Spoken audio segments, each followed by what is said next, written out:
If you want to win a car show, you've got to find a way to put yourself a step above your competition. What can you do that they're not willing to or maybe haven't even thought of? So in this video, I'm going to share some tricks that helped us to win a car show recently, as well as how it actually came down to a matter of mindset rather than some magical detailing product. By the way, all of this relates to anybody who wants to make their car stand out from the crowd. It doesn't have to be a car show. It could be a grocery store, family gathering, Monday night bingo. Doesn't matter. Now, I've got to admit, it's been a skinny minute since I've entered my own car in a car show, but done it a few times though. Subtle flex. So when my dad came to me and said that he wanted to put his car in the Camaro Nationals, I was like, let's do this! The problem is, I'm kind of competitive. And since I've got some sweat equity invested in that car myself, I didn't just want to participate. I want to win. I'm talking trophies, hardware, kissing hands and shaking babies. Now, his car isn't exactly a 69 Yenko, but it is a legit SLP car with the numbered plaque in the console and a pretty rare configuration. It's special enough to get the attention of somebody who knows what they're looking at. So right away, I'm trying to come up with my competitive advantage. It turns out there were actually two of them that made all of the difference here. Advantage number one. Way back when I entered my very first car show, my friend and sensei at the time told me that the trick is to make it look like the car has never been driven before, like as if a helicopter dropped it in place at the show. That meant that I had to find a way to clean it without putting scratches in the paint. Now, the condition of this car is already really good. Last year, I did a pretty in-depth paint correction and ceramic coated the paint, wheels, plastics, etc. So this wasn't a matter of improving its condition. I got all that on video, so if you missed that, you can go and check that out after you're done watching this one. Finish this one first.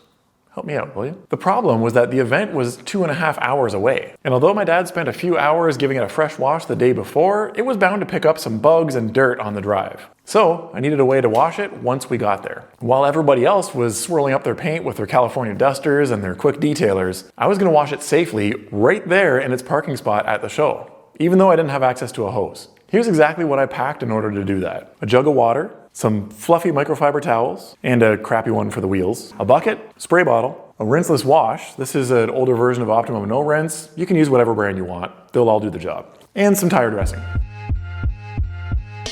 The process was super simple. Mix up some of the rinseless wash in both the bucket and spray bottle. Throw 3 or 4 towels in the bucket, more if the car's dirtier. Since I was doing this in the direct sunlight, I worked one panel or section at a time. Spray it on the surface to get it wet and loosen the dirt. Then grab a towel, fold it in 4s, and wipe the panel gently. Keep an eye on how dirty the towel is getting and fold it to a fresh, clean side periodically.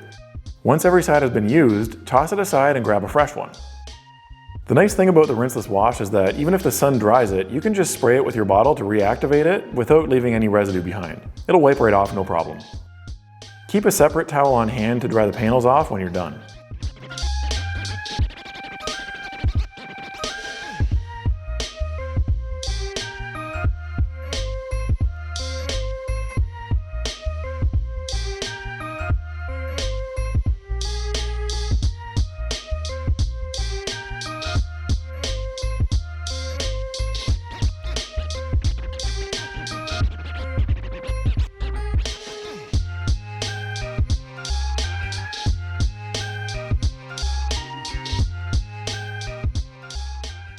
Now, you want to be smart about this and save the dirtiest sections for last. You don't want to pick up a crunchy bug or exhaust soot into your towel and then forget to fold it before you do the roof or something. In this case, the sun was beating down on the top of the car and it would reveal every single little scratch that I put up there. So I saved the front and rear bumpers for the end after the rest of the car was all finished. At this point, the judges stopped by to judge the wheels, but we weren't quite ready yet. This show was pretty serious too. There was actually 4 teams of judges who would go over each car, focusing on a different aspect. Off the record, one of them comes up to me and whispers, "Just so you know, everybody's only cleaning the face of the wheels. I suggest that you reach in and just go about an inch or 2 further." No worries, we had a plan for that. After wiping down the wheels with the rinseless wash, we took the same towel that we had just used on them and wrapped it around a wheel brush, kind of like this. And this allowed us to reach all the way in to clean the entire inner barrel of the wheel. It was my dad's idea.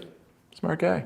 I ceramic coated these so they were super easy to clean, but there was a lot of brake dust on the front wheels specifically from the drive there. Definitely worth doing. Finally, I applied a fresh layer of tire dressing to get them nice and dark black again. They had already been properly cleaned and dressed a while ago, but adding a fresh layer on top just gave it a little extra pop. Not shiny like the other cars that just sprayed them down with an aerosol can. That just makes a mess everywhere, on the ground, on the car. No good. The second advantage that made all of the difference is something that you can't buy: effort. These judges were the real deal. They showed up with foam kneeling pads to lay right underneath the car and inspect it with flashlights. These dudes were more thorough than the guy that did the actual appraisal on my car last time. When they came back to judge the car, the guy that gave me the advice said, "It looks fantastic in here," when he was crawling around inside the wheel wells and undercarriage. My dad's a bit of a fanatic when it comes to cleaning all of the little details. And people might have thought that I was crazy for machine polishing these wheels before I ceramic coated them. But this judge joked with us about spraying fresh paint on them when he wasn't looking. That's how good they looked. See? He noticed. The next judge told me that it was really hard to score these cars for things like the window glass. This class grouped in all of the cars from 1992 to 2013, so it's still fairly modern for a Camaro. And his problem was that these cars were mostly new enough that they didn't have cracked windshields or damaged glass. So he had to find another way to judge them. That meant looking for things like smudges, streaks, fingerprints. Did they even bother to clean the windows at all? Then he said to me, "I was watching you guys from over there when you were cleaning this thing up. That amount of effort put into displaying a car goes a really long way." Interesting. The interior judge yelled over to his partner, "Hey, this guy's a great detailer." Once again, effort. We made sure that the car was clean and dressed to impress, not just the night before when we were washing it, but at the actual event. And it resulted in original Camaro, first place, car number 18, Glenn Rumble. The runner-up was a really nice cat-eye SS with pretty low mileage. But it wasn't in that condition because of the effort put into detailing it. The tires and engine bay were clean, but not dressed or anything. It was in that condition simply because it hadn't been used. One judge told me, "Anybody can trailer a perfect car here. It's making a car that's been driven look good. That's what's really impressive." They appreciated effort and hard work when they saw it. And I'll give them credit, I think that's what a car show judge is supposed to do. It shouldn't be about how much money you spent on mods or who you know. It should be about putting in the effort into preserving or improving a car that's been driven and enjoyed. In the end, my dad got a plaque that's probably worth about $10, and I got a free steak dinner for helping out. But we both got to spend some quality time together and shared a passion for making vehicles look awesome. Where do you think I learned half of this stuff from?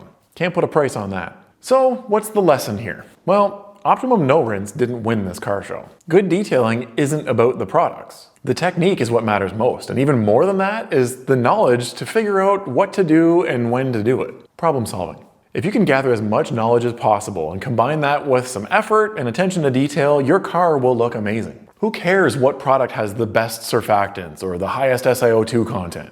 Be curious, try things out. For example, I'm going to see if I can remove some rust stains from my chrome bumper. I'll try a few strategies, and if I find one that works, now I know what to do in the future if I come across the problem again. Experience is what we should be chasing, not which product is best. And if you want to see the difference that a good detail can make to a regular, everyday car, check this video out next. Oh, cool, a student driver is practicing parallel parking behind my Tacoma. If you're gonna hit her hard, bud. I want that insurance money.